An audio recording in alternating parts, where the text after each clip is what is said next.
예, 벌써 이제 30도가 이제 넘는 폭염이 벌써 시작됐어요. 굉장히 더웠죠. 네. 근데 더위보다도 더 뜨거운 곳에서 고생하는 분들이 있습니다. 어디냐? 뜨거운 데서 고생하시는 분들 굉장히 많겠지만 그 중에서도 저 남녘 땅에 목포 신항에 그 옆으로 누워진 그 세월호 안에 그 안에서 선내 수색 작업을 하시는 작업자분들, 이분들 정말 고생하고 계시거든요. 아, 네, 맞습니다. 특히나 기본적으로 이제 큰 배다 보니까 이게 쇠로 돼 있잖아요.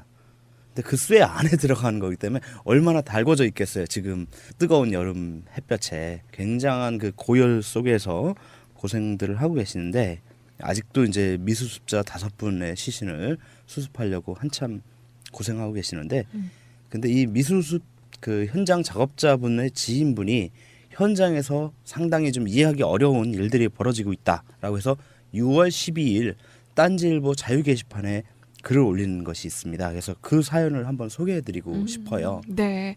네, 이 자유 게시판 글을 그럼 제가 읽도록 하겠습니다. 지인이 세월호 수색 현장에서 현재 일을 하고 있습니다. 저에게 울분을 토하면서 부조리 이야기를 하길래 언론에 알려지지 않는 사실 몇 가지를 딴지 게시판에 보고하고자 합니다.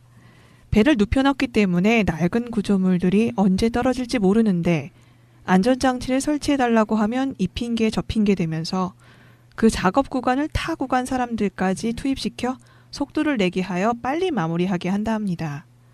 하지만 언론사 사람들과 해수부에게는 보여주기 해야 하기 때문에 누군가 온다 하면 그때는 안전장치를 해준다고 합니다. 매일매일 크고 작은 부상자들이 속출한다고 합니다.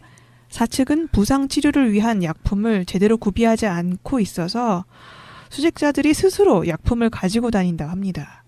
사측에서는 다치지 말라고 강조하면서도 속도를 내라고 합니다. 부상자가 나와서 병원에 실려가는 상황이 오면 작업을 중지해서 수색자들이 밥벌이를 못하게 하겠다 협박한다고 합니다. 뉴스의 세월호 수습 현장에서 작업하는 사람들을 가리켜 코리아 셀비지 직원들이라고 하는데 대부분이 코리아 셀비지의 하청업체인 에이텍이라는 회사의 용역 계약 직원들과 인력사무소를 통해 일하는 일용직 근로자들이라고 하고 코리아 셀비지 직원들은 아침 체조 때와 점심 식사 때 빼고는 보기 힘들답니다.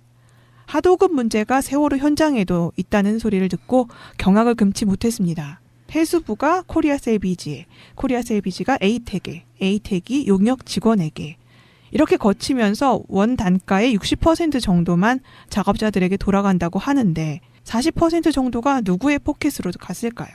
새 정부 들어서는 이런 문제를 손봐야 하는 거 아닐까요? 더구나 처음 계약서를 썼을 때와는 다르게 임금을 미루고 있다고 합니다. 대부분이 단순 노동자들, 특히 조선소 경기가 어려워서 쉬고 있던 사람들이 많은데 그 사람들도 계약서의 날짜에 맞춰서 대출도 갚고 공과금도 내고 등등 돈을 써야 될 곳이 있을 텐데 일방적으로 날짜를 미루고 거기에 항의하는 사람들에게는 너는 돈 받고 나가라 식으로 근로자들을 대한다고 합니다. 그리고 그것이 문제가 되기 시작하니 계약서를 다시 쓰게 했다고 합니다. 이거 감사 대상 아닌가요? 혹시 주말이나 휴일 일하는 것도 해수부에 올릴 때는 휴일수당까지 올리고 본인들이 슈킹하는 것은 아니겠죠?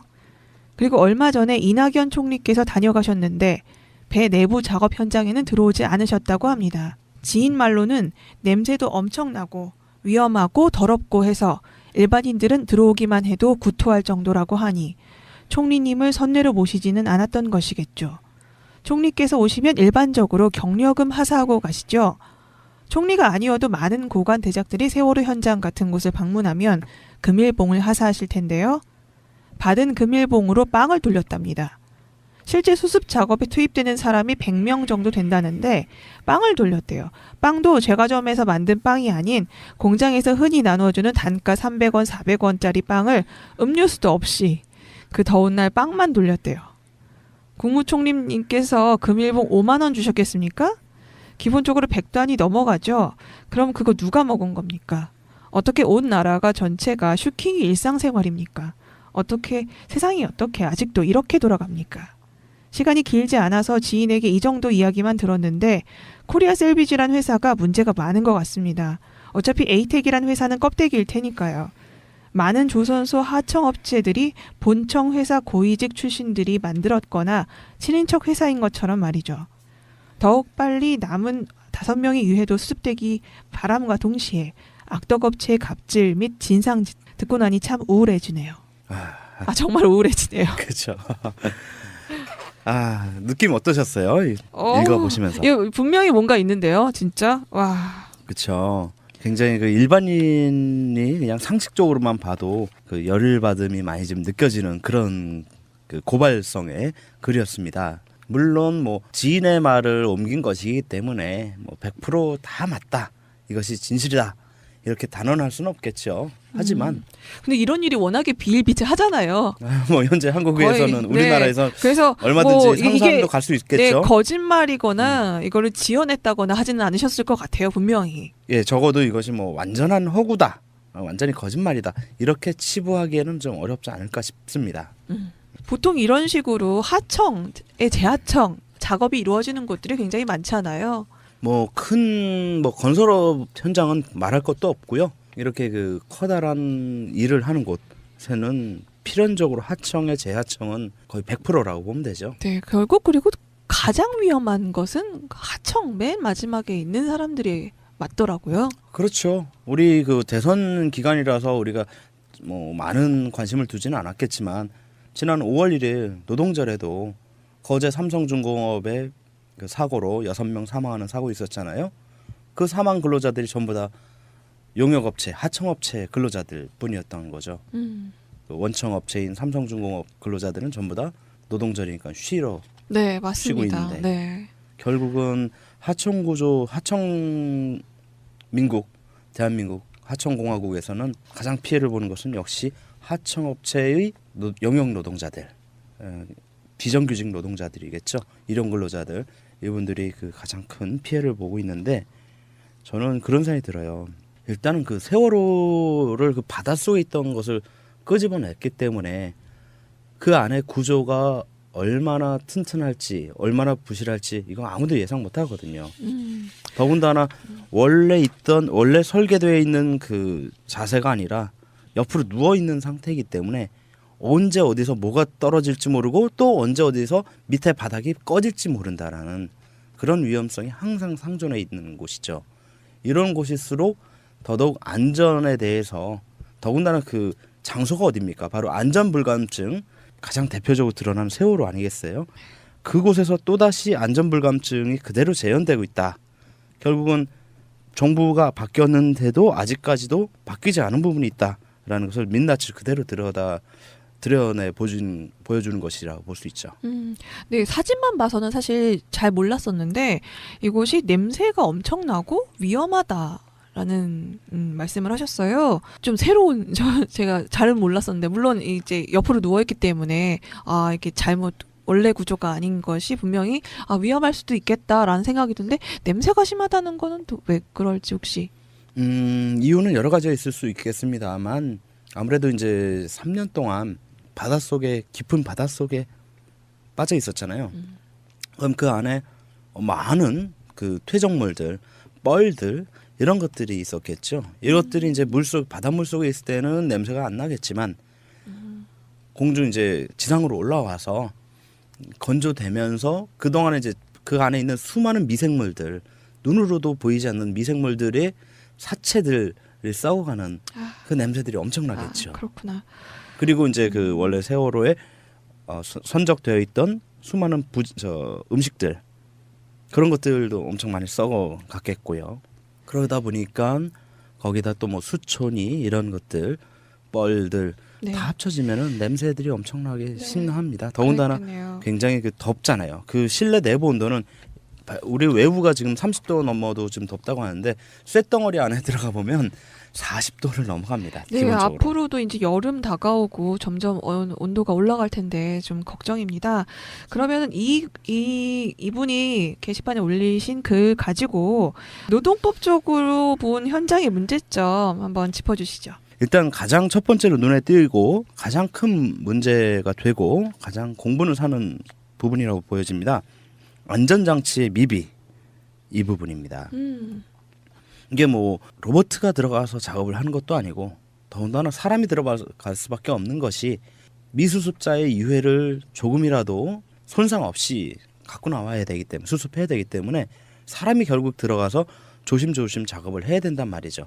근데 이 사람 자체가 위험에 노출될 수밖에 없는 환경이에요. 아까도 얘기했지만 고열에다가 또 그 심한 악취 그리고 환경적인 그리고 언제 붕괴 위험 그리고 낙상의 위험 이런 산업 현장에서 일어날 수 있는 모든 위험들이 다 지금 세월호 내부에서 다 있다는 것이죠. 상존하고 있는 것. 이런 상황에서는 안전조치가 필수적인데 이것은 우리 산업안전보건법에서도 규정하고 있어요. 왜 그렇지 않습니까? 우리가 아무리 좋은 보상도 사고 예방보다 좋을 수는 없다라는 것이죠. 사람이 다치고 또는 죽고 나면 10억이 아니라 100억을 보상해 주더라도 사람은 다시 되살아나지 않거든요. 그렇기 때문에 우리 사고가 났을 때 이후의 보상에 대해서 규정하고 있는 노동법이 산업재해보상보험법이라면 산재를 미리 예방하기 위해서 만들어진 법이 바로 산업안전보건법이에요. 따라서 산업안전보건법은 산재법보다도 훨씬 많은 규정들이 있습니다. 그리고 산재법하고는 달리 처벌 규정들이 많고 그 처벌의 수위가 어마어마하게 높습니다. 예를 들어 우리 근로기준법에서는 근로기준법 최고의 그 벌칙 조항이 5년 이하 징역 또는 3천만 원 이하의 벌금까지가 최고치인데 산업안전보건법에서는 특히 안전조치를 미비했을 때 무려 7년 이하 징역 또는 1억 원 이하의 벌금을 처하도록 돼 있어요. 어허. 그래서 산업안전보건법이 그래서 무서운 법이라고 하는 겁니다. 실제로 사고 현장에서 특히나 사망자가 일어나면은 그 사망자 일어난 사고에 대해서 사업주가 안전조치를 미비했을 때는 사업주를 구속시킬 수 있고 그 사업주는 최대 7년까지도 징역형을 살 수가 있는 부분이에요. 이거 다시 좀 한번 좀 살펴봐야겠는데요. 예, 구체적으로 살펴볼게요. 산업안전보건법 제23조에는 이렇게 규정되어 있어요. 제23조 안전조치 1항 사업주는 사업을 할 때 다음 각 호의 위험을 예방하기 위하여 필요한 조치를 하여야 한다. 1. 기계, 기구, 그 밖의 설비에 의한 위험. 2. 폭발성, 발화성 및 일환성 물질 등에 의한 위험. 3. 전기, 열, 그 밖의 에너지에 의한 위험.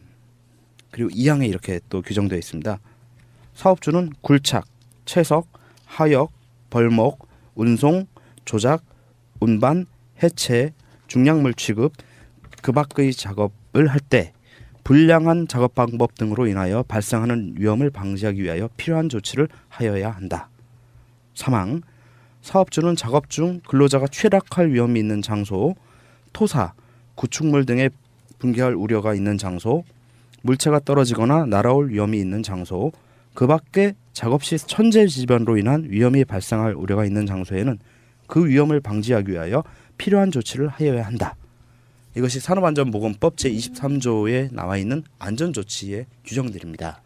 그러면 이 필요한 조치에는 어떤 게 들어가나요? 또 이것이 제대로 구체적으로 나와 있지 않으면 또 이거 했으니까 난 한 거야라고 빠져나갈 수 있지 않을까요? 예, 그렇습니다.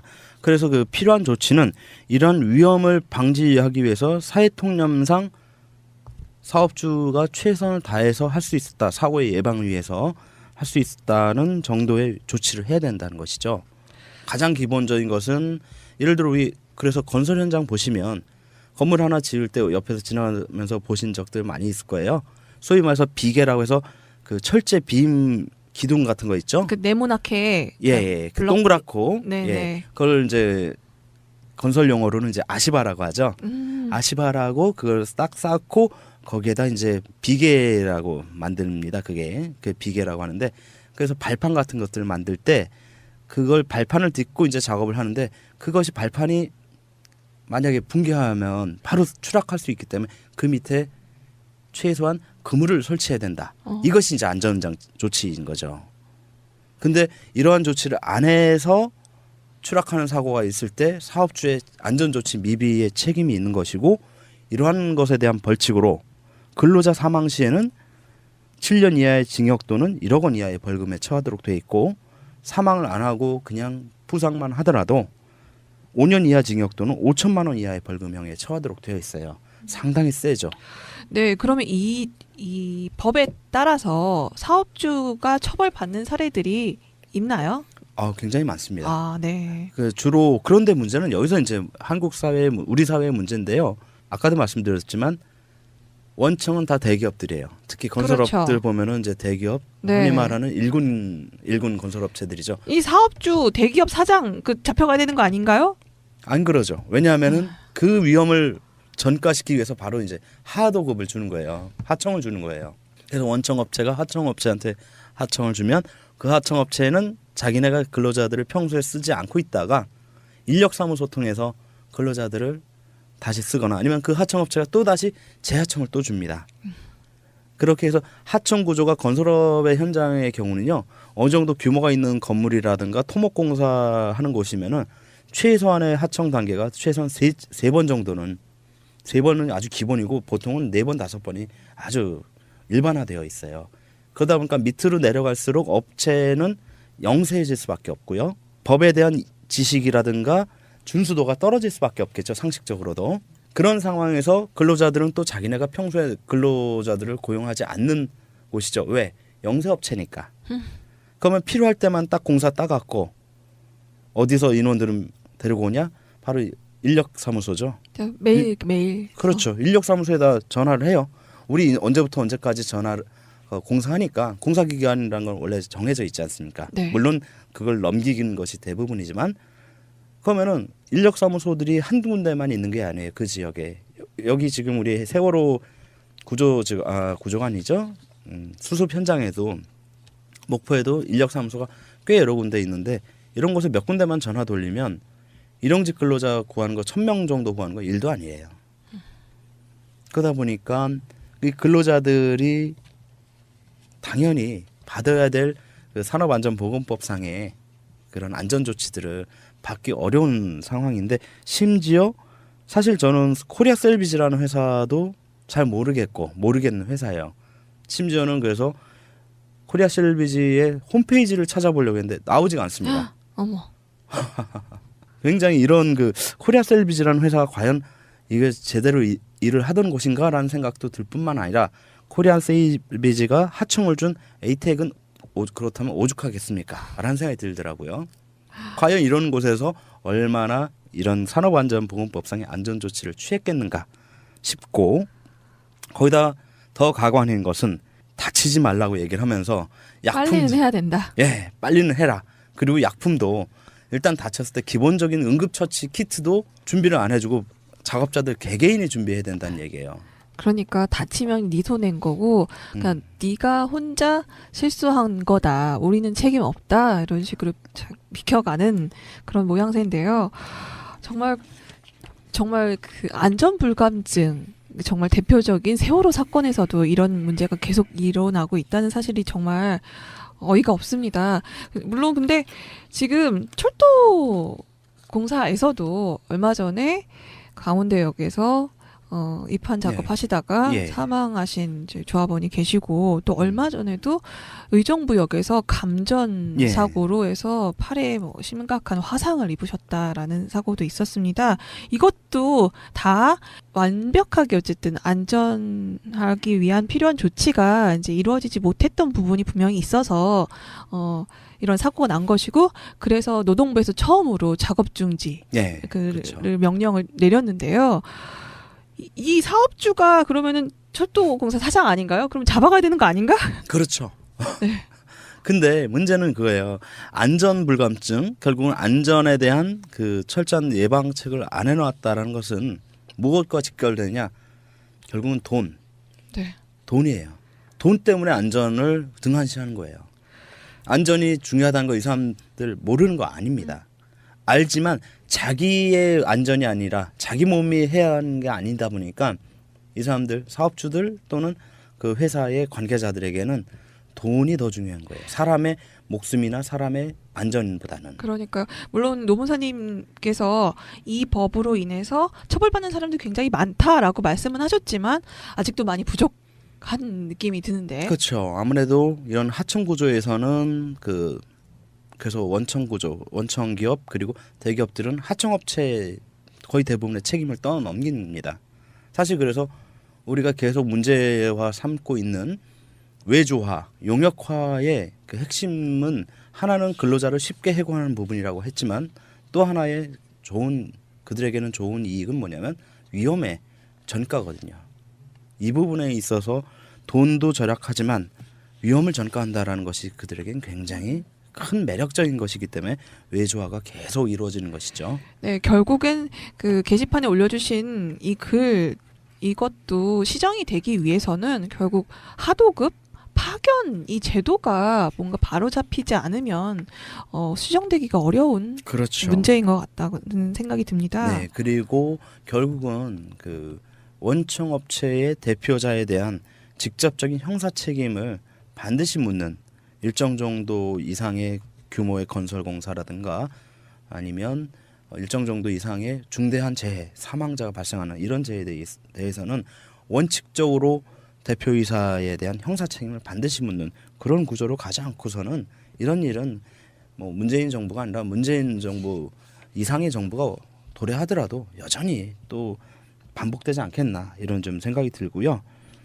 그럼 이 부분은 그러면은 누가 이 법적으로 소송을 걸거나 뭐 문제 제기를 노동자가 스스로 해야 됩니까? 아니면 외부에서 지적을 할 수도 있는 건가요, 이거는? 일단은 산업안전보건법 위반 부분에 대해서는 누구나 고발할 수 있어요. 아, 누구나. 예, 이것은 이제 그 산업안전보건법 위반은 형사적인 책임이 따른 것이기 때문에 형사 고발이 가능한 것이거든요. 그 고소와 고발의 차이는 뭐냐면 고소는 불법 행위로 인해서 피해를 입은 사람이 직접 피해자가 가해자를 상대로 그 소를 제기하는 것이 고소이고 고발이라 함은 제3자의 불법 행위를 제3자가 고발한 그 소를 제기하는 것 이것을 이제 고발이라고 하죠. 네, 그러면 이 산업안전보건법은 고발 사항. 네, 고발이 될 수 네. 있고 또한 고발을 안 하더라도 노동부의 근로감독관이 있죠. 근로감독관이 인지하면 그 사실을 알기만 하면 직접 조치를 취할 수 있는 그런 네. 상황입니다. 지금 노동부에서 할 일이 참 많은 것 같은데 어서 제대로 된 체계가 또 잡혀야 될 것 그래서 같습니다. 제가 지난 대선 때부터 늘 일관되게 주장하는 것이 근로감독관 적어도 지금의 3배로 빨리 늘려야 된다. 네. 예, 안 그러면 그래야 근로감독관들이 넘치는 서류 더미에서 벗어나서 현장에 가서 안전조치 여부를 미리 점검을 해서 산재도 발생 예방하고 또한 임금체불도 미리 예방할 수 있지 않겠나 이런 생각이 듭니다.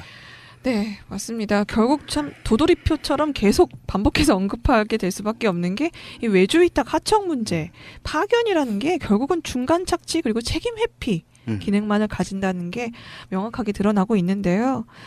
네, 어서 모든 사람들이 정당한 대우를 받고 또 안전하게 일할 수 있는 사회로 만들어야 되겠습니다. 네, 노무사님 마지막으로 언급하실 부분이 또 하나 언급할 부분이 지금 이 게시물에서 드러나는 것이 임금 지급을 미룬다라는 얘기가 있어요. 네네. 예. 지금 보면은 지금 이 작업 현장의 특성상 여기가 이제 대부분 일용직 근로자들을 많이 쓸 거란 말이죠. 그러면 이제 말은 일용직이지만 이건 어느 정도 계약 기간 고용이 예정되어 있는 준상용직 계약직 근로자라고 볼 수 있는데 이 건설업 현장이라든가 이런 현장의 경우는 특정한 경우 빼놓고는 일당제로 임금을 다 계산하거든요. 그래서 일당 뭐 15만 원, 20만 원 이런 식으로. 그러면 여기서 발생하는 문제가 첫 번째는 과연 주휴수당을 제대로 지급했는가. 나온 날에만 임금을 지급한 경우들이 아직도 현재 많기 때문에 주휴수당 지급의 문제가 있고요.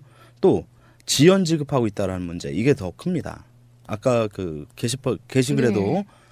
글 쓴 분께서 말씀하셨듯이 근로자들은 받은 임금을 가지고선 자기의 생활을 미리 계획하고 그 계획에 맞춰서 소비를 하고 소비한 것에 대한 보충을 하도록 되어 있는데 임금 지급일을 사용자가 멋대로 지연을 시켜버리면 근로자들의 삶에 타격이 올 수밖에 없거든요. 따라서 1985년도의 대법원 판결은 정기 임금 지급일에 하루라도 밀려서 늦게 지급을 한다면 이것은 임금 체불이다. 이렇게 판결을 내린 상황이 있습니다. 따라서 이 경우에는 근로의존법 109조에 의해서 3년 이하 징역 또는 2천만 원 이하의 벌금형에 처해질 수 있습니다. 그런데 이걸 가지고 노동부에 만약에 근로자가 현재 제소를 한다 하면은 그 근로자는 해고당하겠죠? 예, 일용직이기 때문에 뭐 해고를 다투기도 어려울 상황이 될 수도 있어요. 하다 네. 보니까 근로자들은 지금 사용자가 임금을 마음대로 지급을 늦추거나 아니면은 매월 말일날 지급하기로 했던 것을 이제 다음 달 5일로 이제부터는 지급한다 이런 식으로 바꾸더라도 어떻게 저항할 방법이 없다라 그런 그 문제점이 있습니다. 네, 이 글에서만 이제 큰 문제만 뽑아봐도 산업안전보건법 위반 그리고 근로기준법 위반 이 부분이 있는데 큰 문제부터 해결하는 것이 순서라 이 부분을 언급하고는 있지만 아까 봤듯이 돈 뭐 슈킹하는 것들 예. 참 이 부분이 좀 크다고 생각합니다. 노동력은 중간 착취가 불가능하도록 헌법에 나와 있다고 하는데요. 이 헌법조차 지켜지지 않고 있어서 이런 하부적인 문제까지도 계속 연관이 돼서 일어나고 있지 않나 싶습니다. 예, 그래서 저는 그래요. 세월호 우리가 참사를 통해서 교훈을 다시 얻고자 하는 부분도 있지만 이 세월호를 수습하는 이 과정에서 새로운 그 우리가 받았던 교훈을 실행을 해야 되지 않겠나. 그래서 현재 우리 지금 이제 새로 들어선 문재인 정부는 돈이 먼저가 아니라 사람이 먼저다를 모토로 세우고 있지 않습니까? 그 사람이 먼저인 그 새 정부의 정신이 세월호 참사 수습 현장에서도 꼭 실현이 되었으면 하는 소망이 있습니다. 지인 말로는 냄새도 엄청나고 위험하고 더럽고 해서 일반인들은 들어오기만 해도 구토할 정도라고 하니 총리님을 선례로 모시지는 않았던 것이겠죠. 총리께서 오시면 일반적으로 경력금 하사하고 가시죠. 총리가 아니어도 많은 고관 대작들이 세월호 현장 같은 곳을 방문하면 금일봉을 하사하실 텐데요. 받은 금일봉으로 빵을 돌렸답니다. 실제 수습 작업에 투입되는 사람이 100명 정도 된다는데 빵을 돌렸대요. 빵도 제과점에서 만든 빵이 아닌 공장에서 흔히 나눠주는 단가 300원, 400원짜리 빵을 음료수도 없이 그 더운 날 빵만 돌렸대요. 국무총리님께서 금일봉 5만 원 주셨겠습니까? 기본적으로 100단이 넘어가죠.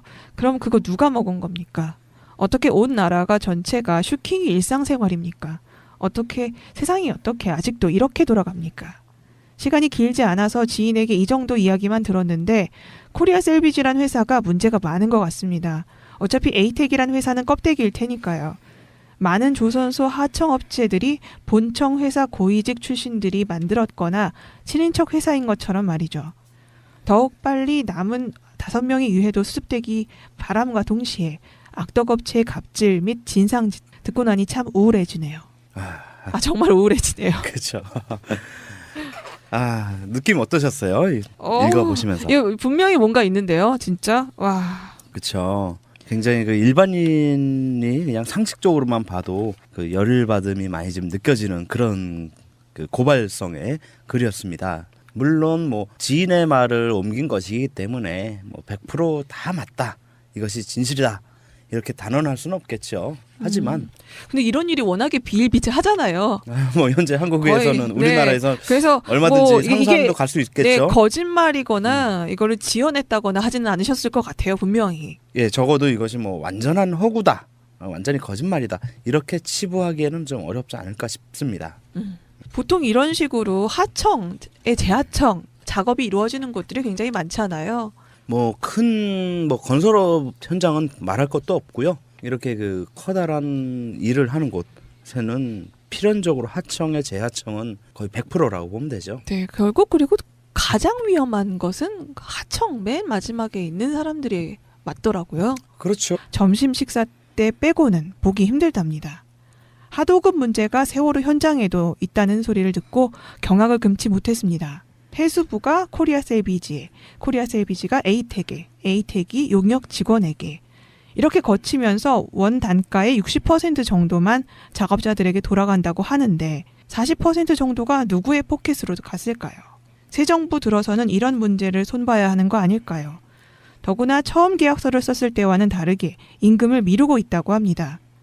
대부분이 단순 노동자들, 특히 조선소 경기가 어려워서 쉬고 있던 사람들이 많은데 그 사람들도 계약서의 날짜에 맞춰서 대출도 갚고 공과금도 내고 등등 돈을 써야 될 곳이 있을 텐데 일방적으로 날짜를 미루고 거기에 항의하는 사람들에게는 너는 돈 받고 나가라 식으로 근로자들을 대한다고 합니다. 그리고 그것이 문제가 되기 시작하니 계약서를 다시 쓰게 했다고 합니다. 이거 감사 대상 아닌가요? 혹시 주말이나 휴일 일하는 것도 해수부에 올릴 때는 휴일수당까지 올리고 본인들이 슈킹하는 것은 아니겠죠? 그리고 얼마 전에 이낙연 총리께서 다녀가셨는데 배 내부 작업 현장에는 들어오지 않으셨다고 합니다. 일을 하길래 언론에 알려지지 않는 사실 몇 가지를 딴지 게시판에 보고하고자 합니다. 배를 눕혀놨기 때문에 낡은 구조물들이 언제 떨어질지 모르는데 안전장치를 설치해달라고 하면 이 핑계 저 핑계 되면서 그 작업 구간을 타 구간 사람들까지 투입시켜 속도를 내게 하여 빨리 마무리하게 한다 합니다. 하지만 언론사 사람들과 해수부에게는 보여주기 해야 하기 때문에 누군가 온다 하면 그때는 안전장치를 해준다고 합니다. 매일매일 크고 작은 부상자들이 속출한다고 합니다. 사측은 부상 치료를 위한 약품을 제대로 구비하지 않고 있어서 수색자들이 스스로 약품을 가지고 다닌다고 합니다. 사측에서는 다치지 말라고 강조하면서도 속도를 내라고 합니다. 부상자가 나와서 병원에 실려가는 상황이 오면 작업을 중지해서 수색자들이 밥벌이를 못하게 하겠다 협박한다고 합니다. 뉴스의 세월호 수습 현장에서 작업하는 사람들을 가리켜 코리아 셀비지 직원들이라고 하는데 대부분이 코리아 셀비지의 하청업체인 에이텍이라는 회사의 용역 계약 직원들과 인력사무소를 통해 일하는 일용직 근로자들이라고 하고 코리아 셀비지 직원들은 아침 체조 때와 벌써 이제 30도가 이제 넘는 폭염이 벌써 시작됐어요. 굉장히 더웠죠. 네. 근데 더위보다도 더 뜨거운 곳에서 고생하는 분들이 있습니다.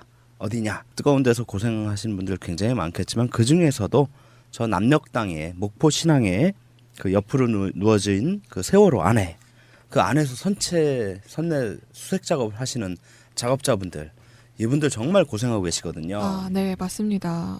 특히나 기본적으로 이제 큰 배다 보니까 이게 쇠로 돼 있잖아요. 근데 그 쇠 안에 들어가는 거기 때문에 얼마나 달궈져 있겠어요. 지금 뜨거운 여름 햇볕에 굉장한 그 고열 속에서 고생들을 하고 계시는데 아직도 이제 미수습자 5분의 시신을 수습하려고 한참 고생하고 계시는데 근데 이 미수습 그 현장 작업자분의 지인분이 현장에서 상당히 좀 이해하기 어려운 일들이 벌어지고 있다라고 해서 6월 12일 딴지일보 자유 게시판에 글을 올리는 것이 있습니다. 그래서 그 사연을 한번 소개해드리고 싶어요. 네, 이 자유 게시판 글을 그럼 제가 읽도록 하겠습니다. 지인이 세월호 수색 현장에서 현재 일을 하고 있습니다. 저에게 울분을 토하면서 부조리 이야기